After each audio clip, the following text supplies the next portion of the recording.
What's up, everybody? It's the Appliance Fixer Guy here with another video. Today we're actually doing something a little redundant, and we are going to clean our washing machine. Now these things actually get kind of disgusting, so let's dive in and see how it goes.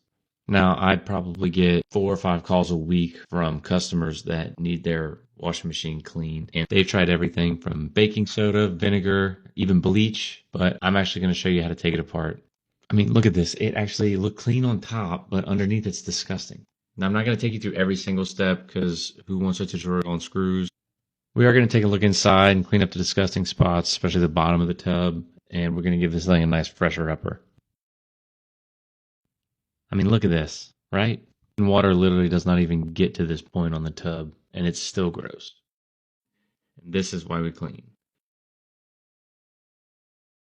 This is the bottom of your tub.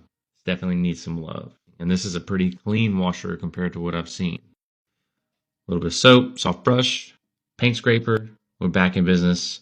And now while I'm on the subject of keeping things fresh, I'm planning a side-by-side comparison of a few different washing machine cleaners in the next couple of weeks. Yep, we're testing them out, and I want your input. So if you've got a favorite washing machine cleaner, drop the brand in the comments below. I'll try them all, even the ones that claim to smell like fresh laundry. I'm giving them all a shot. Now we're going to start putting this thing back together.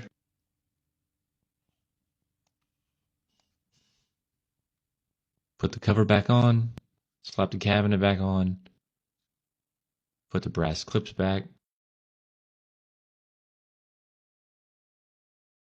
close it up, hit the screws, and it's ready to go.